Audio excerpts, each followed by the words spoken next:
subscribe, hype, like, click the notification bell and turn on all notifications. And donate with a super thanks donation in the comments section below for the unfiltered, unapologetic SeanzViewEnt, your home for WWE news, rumors, and backstage chaos. This is where gossip gets exposed around the clock. Now, here's your host, the brash SeanzViewEnt. There is no doubt that the WWE has a massive problem. As a matter of fact, it's a problem that has been building and brewing for quite some time as it intensifies into the summertime. The problem that the WWE is dealing with is called a TKO problem.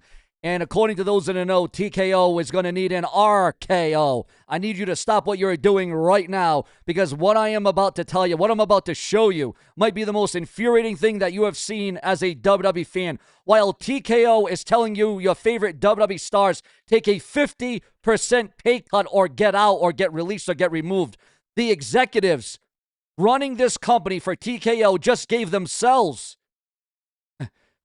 raises worth tens of millions of dollars. We are talking about numbers so outrageous that when I first saw them, I had to read them twice. Hit subscribe, hit the bell, drop TKO in the comments right now, and let me know exactly what is happening to the people who actually built this company. Now, I want to be very clear. The numbers I am about to give you are not rumors. These are not dirt sheet reports. These are SEC filings, public documents that TKO themselves filed with the United States Exchange Commission. That is their own paperwork. So when I read these numbers to you, understand that TKO themselves confirmed every single one of these figures.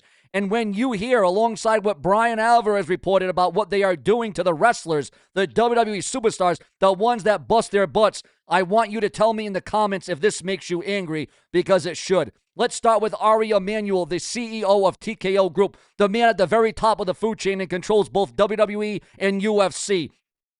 In 2024, Ari Emanuel made $18.1 million from TKO. In 2025, Ari Emanuel made $67 million. That is a 272% pay increase in 1 year. And let me say that again, 272% in 1 year. His package include a $3 million base salary, an $11.9 million cash bonus, $44 million in stock awards, and another $8.1 million in incentive compensation.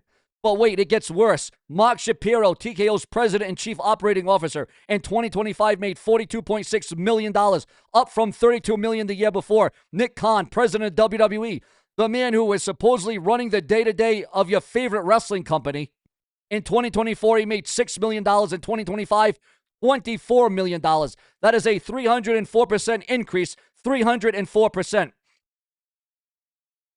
$100 million in raises for three people. But what about the athletes? What about the superstars? What about the wrestlers that put it all on the line? Now, let me tell you what Bryan Alvarez just reported and what this same executives are doing to the people who actually perform in that ring every single week, whether it be Raw, SmackDown, or NXT. According to Alvarez on the Wrestling Observer Live, and I want to make sure I get this right because of the wording matters, TKO is targeting major restructures of wrestlers' contracts in WWE. Not minor adjustments, not small trims. He said, and I quote, they want a 50% restructuring of these deals. 50%. The same company that just gave its CEO a 272% pay raise and telling the wrestlers who fill that ring every Monday night to take a 50% pay cut. And according to Alvarez and Ringside News, multiple talents have already agreed. They took the cut because the alternative was getting released like the 25 other superstars who just got fired. So they swallowed it. They took half of what they were making just to keep their jobs. TKO's agreement, according to these reports, is what the contracts were signed during heavier touring schedules. That wrestlers used to travel more, work more dates, and therefore it made more sense, but not now. That's their justification, that the job is different today, so the pay should be different too. But here's what they are not saying. If the job is different, if the touring schedule is lighter, whose decision was that? WWE reduced to house show schedules. The WWE changed the touring model. The company made those decisions. And now they are using their own decisions to justify cutting the paycheck of the people that those decisions affected. That is not business strategy. That, my friends, is manipulation. And we already know what happens when you say no to TKO. You look at a Kofi Kingston. You look at an Xavier Woods. And the dirt sheets point out to the bigger picture. TKO is running WWE exactly the way they run UFC, underpaying the talent while the people at the top cash in their historic checks. The difference is WWE wrestlers have options. AEW exists, NJPW exists. The independents are thriving, and unlike UFC fighters who have nowhere to go, WWE superstars know their worth, and some of them are not taking it. Now, we all know that this has led to a lot of rumor and gossip and speculation about Roman Reigns going head-to-head in a war backstage with TKO. Roman Reigns and TKO butting heads according to those in the know. And remember, for more videos like this, remember to click the bell, subscribe, donate below with a super thanks donation by using a credit card below. And that brings us to the biggest name of all, because if TKO is doing this to mid-card talent and tag teams and champions, you know that they are looking at the biggest contract on the roster. Roman Reigns reportedly making around $15 million a year, and TKO feels that his limited appearances do not justify that number. They want more TV presence, more Raw dates, more productivity to match the pay. But Roman has operated as a special attraction for years. He works the big shows. He works the premium live events, the WrestleManias, the SummerSlams, the Royal Rumbles. He does not want to be on every single Raw grinding through 3 hours of television every Monday night, although Raw is much like 2 hours now. And here's what makes this a power keg. Roman just watched TKO gut the roster. He watched his colleagues get phone calls telling them they are done. He watched the New Day, people he's worked alongside for over a decade, walk out the door because they wouldn't take a pay cut. He watched Ari Emanuel's pocket $67 million while all of this is happening, all this is going down. And then TKO pulled him from all 4 episodes of Raw, pulled Roman Reigns for the entire month of June. Not because of anything Roman did, not because of a creative decision, but because he's not working Night of Champions in Saudi Arabia this year, and TKO sees no reason to put him on television if he's not working their premium live events. That is not how you treat your world champion. That is not how you treat the biggest star in professional wrestling today. And Roman Reigns is not the kind of man who sits quietly when he feels disrespected or underpaid or underwhelmed. So will this come to a head? I think it already is coming to a head. The question is that what Roman Reigns does next. What will be the decision? The question is what Roman Reigns decides to do about it. Does he renegotiate on TKO's terms and accept less?